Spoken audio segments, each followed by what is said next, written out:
अज्ञानतिमिरान्धस्य ज्ञानाञ्जनशलाकया चक्षुरुन्मीलितजेन तस्मै श्रीगुरवे नमः। प्रणम्य सज्जन एवं मोर भक्त बंधु, आमे पूर्व अध्याय सब आलोचना करथिले जे ठाकुर अभिराम परमहंस देव किए, तांको नाम अभिराम देला किए, तांको पूर्वर ठाकुर जोड़िला किए, परमहंस शब्द जोड़िला किए, से केमिति अवतार आ तांको अवतार उपरे अच्युतानंद इत्यादि शास्त्रकार माने मालिकाकार माने कौट कौट केते केते कथा कहिचंदी। मु प्राय बहुत कथा आपण मानको आमे सुनिछे। एबे आसंतु टिके जानिबा ठाकुरंकर जो अभिरामाष्टक अछि, तांकर जो ग्रंथ अछि, ता भितरे से समाज को वार्ता कौन देइचंती, से तो कौन पई आसीथिले, आमे से बाबदर आलोचना करि सारिछे। एकाक्षर मंत्र प्रचार पई प्रभुंकर सत्य अनंत अवतार थिला, श्वेत अनंत अवतार। तेबे आज चलतु आमे एक भाग ठारू आरंभ करी, प्रथम भाग आरंभ करी ए करिबा ये जन समाज को से देइचंती प्रभु कौन। तेबे प्रश्न होची आमर, उत्तर होची तांको ग्रंथ ही कहबो, तांको स्वहस्त लिखित रचना ही कहबो। अर्थात प्रश्न आमर, उत्तर प्रभुंकर। जेहेतु आमे प्रभु को पाइया पई अलिक जीवन रे व्यग्र, आमे ए बाबदरे किछि जानिबा भी उचित। तेबे प्रथम प्रश्न आमनक मन रे प्रश्न उठे जे प्रभु कोठी अछंती। प्रथम कथा उत्तर आमे जिबा। सनातन धर्मार्थ गीतारे से कोन मीमांसार देइचंती प्रभु कोठी अछंती बोली। प्रभु काहीं रही अछंती बोली बणा न हुओ, जहिरे भावना करिव तही भकत प्रिय। काष्ठ पाषाण तरु तृण फल पुष्परे देख, जे जाहार भाव तही की देख पंकज मुख। केओ बा सकल घटरे ईश्वर भाव थाई, जाहार जही की विश्वास निंदा न कर केही। काहाको निंदा करनी। काष्ठ पाषाण तरु तृण सबुठारे से विद्यमान। जेमती काष्ठ पई तो पुणी प्रहलाद पाखरे से बाहरिले। तेबे तांको बिना ये जो पंचभूत तो तांकरी आज्ञा रे, तेणु सबुठी से पुरी रहिछंती। जे जुआड़े जाऊ से निश्चय सबुठी अछंती। आ किओ बा घट भीतर देखु थाए, तेणु घट भीतर तो आगे अछंती। ब्यान भवन रे द्वादश सूत्र रे खेलुचंती, घटरे अछंती, बाहरे भी अछंती, सबुआड़े अछंती। तेबे सबुआड़े जदि प्रभु अछंती, ये प्रश्नर उत्तर जदि हमको मिलिला, ताले देखा जाऊ नांती काहेकि। जदि ये कथा प्रश्न हमर मन रे उठिबो, प्रश्न काहेकि जे प्रभु काहेकि देखा जाऊ नांती, तार उत्तर रे प्रभु कोन कहउचंती सनातन धर्मार्थ गीता। आसंतु। सूर्य जो परी गगने उदय होई अछंती, बरसाच्छन्न रे अदृश्य होंती छायांक पति। जेते बळे मेघ घोटी आसे सूर्य आउ देखा जानती नाही। तार माने कोन सूर्य न थांते कि? हरि सेई परी सकल घटरे विद्यमान, हिंसा मिथ्या दिए माने सिना भरोसा दिन।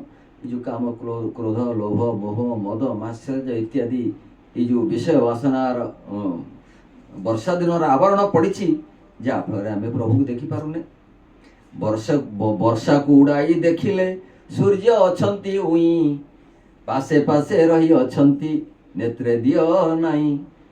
जदि कला बादल चली जाए, जेमती आम सूर्य को देखू, से परी कला बादल रूपक काम क्रोध लोभ मोह मद मात्सर्य एवं विषय वासनार जो रही ये सब जिनस चलीगला प्रभु निश्चय देखा देवे। अच्छा, भगवान कहीं दृश्य नुहति आम एक तो जानिले। अच्छा, ता परवर्ती पर्याय को जीवा। शुणा जाए जे भगवान रूप नाही। जदि रूप नाही पुणी रूप अच्छी, ये द्वंद्व कहीं तांकर जेपरी अलेख स्वामी तांकर निराकार बसे, तांकर रूप नाही। ନିରଞ୍ଜନ ସ୍ୱାମୀ ତାଙ୍କର ରୂପ ନାହିଁ, କିନ୍ତୁ ଅନ୍ୟମାନଙ୍କର ରୂପ ଅଛି, ପ୍ରଭୁଙ୍କର ରୂପ ଅଛି ପୁଣି ରୂପ ନାହିଁ। ତାହେଲେ ଏ କଥାର ମୀମାଂସା ଆମେ କ'ଣ ପାଇବା? ତେଣୁ ସେ ଲେଖିଛନ୍ତି, ରୂପରେ ଖଜାର ନାହିଁ ରୂପ ହେଉଥାନ୍ତି ଭକତ ପାଇଁରେ ମନୁଆ ଭାଇ, ଭକ୍ତ ଭାବେ ଋଣୀ ହୋଇ। ଭକ୍ତ ଯେତେବେଳେ କହେ ପ୍ରଭୁ ମୋତେ ତ ରୂପ କରିଛ, ଆପଣ ଯଦି ଅରୂପ ହେଇକି ରହିବେ ଆପଣ, ମୁଁ ଖେଳିବି କାହା ସାଙ୍ଗରେ? ତେବେ ଆପଣ ଯଦି ଅରୂପ ହେଇଯିବେ, ଦାସିଆ ସ୍ତୂଳରେ ନଡ଼ିଆଟା କାହାକୁ ଦେବ? ତେବେ ଭକ୍ତ ଭଗବାନଙ୍କ ସାଥିରେ ଖେଳିବ କିପରି? ତେଣୁ ଭକ୍ତର ଭାବରେ ଋଣୀ ହେଇକରି ପ୍ରଭୁ ରୂପ ହୁଅନ୍ତି। 5, 25, 11 ସଟରଥି ସମସ୍ତେ, ଏମାନେ ଯଦି ଲାଗିଥିବେ ପ୍ରଭୁଙ୍କ ପ୍ରୀତି ଅର୍ଥେ, ରୂପରେଖ ନାହିଁ ଯାହାର ନିଶ୍ଚୟ ରୂପ ହୋଇବେ, ଚିର ଶାନ୍ତିର ଯେ କାରଣ ପ୍ରଭୁଙ୍କୁ ଦେଉଥିବେ। ସେତେବେଳେ ପ୍ରଭୁ ରୂପ ହେଇଯିବେ। ଯଦି 5 ମନ, 25 ପ୍ରକୃତି, 11 ଇନ୍ଦ୍ରିୟ, ସଟରଥି ଅର୍ଥାତ୍ କାମ, କ୍ରୋଧ, ଲୋଭ, ମୋହ, ମଦ, ମାତ୍ସର୍ଯ୍ୟ, ଏଇ ଯେଉଁ ଗ୍ରୁପ ଅଛନ୍ତି ଶରୀର ଭିତରେ, ଏମାନେ ଯଦି ସବୁ ପ୍ରଭୁଙ୍କ ପ୍ରୀତ୍ୟର୍ଥରେ ଲାଗିଥିବେ, ସମସ୍ତେ ଚେତାରେ ଥିବେ, ନାମରେ ଥିବେ, ପ୍ରଭୁଙ୍କ ସେବାରେ ଥିବେ, କାନ ତାଙ୍କ କଥା ଶୁଣୁଥିବ, ଜିହ୍ୱା ତାଙ୍କୁ ରଚନାରେ ଭୁଞ୍ଜଉଥିବ ଇତ୍ୟାଦି, ମୁଖ ତାଙ୍କ କଥା କହୁଥିବ, ହାତ ତାଙ୍କ ପାଇଁ ପାଦ ଯୋଡ଼ୁଥିବ, ମୁଣ୍ଡ ତାଙ୍କ ପାଦ ତଳେ ନଉଥିବ, ଇତ୍ୟାଦି ଇତ୍ୟାଦି ଯେତେ କର୍ମ ଅଛି ସମସ୍ତେ ଯଦି କରୁଥିବେ, ତେବେ ପ୍ରଭୁ ତ ନିଶ୍ଚୟ ରୂପ ହେବେ। ତେଣୁ ସେ ଆଉ ଅରୂପ ହେଇ ରହିବେ କାହିଁକି? ତେଣୁ ଯେ ରୂପ, ଆର ଅର୍ଥ ପ୍ରଭୁ କହିବାକୁ ଚାହାନ୍ତି, ଯିଏ ରୂପ ସେ ଅରୂପ, ଯିଏ ବରଫ ସେ ବାଷ୍ପ, ଦରକାର ପଡ଼ିଲେ ବିଭିନ୍ନ ରୂପ ସେ ଧରନ୍ତି। ତେବେ କଥା ଉଠେ, ଆମକୁ ଏତିକି ଭାବିବା ଉଚିତ, ଯିଏ ପ୍ରଭୁଙ୍କର ଶରଣାପନ୍ନ ହେବ, ଯିଏ ତାଙ୍କୁ ଡାକିବ, ସତରେ କ'ଣ ସେ ରକ୍ଷା କରିବେ? ଆମକୁ ତ ସଂସାରରେ ବହୁତ ବିପଦ ପଡ଼େ, ଭଲ ମନ୍ଦ ପଡ଼େ, ଆମେ ତାଙ୍କ ଶରଣାଗତି ହେଲା ପରେ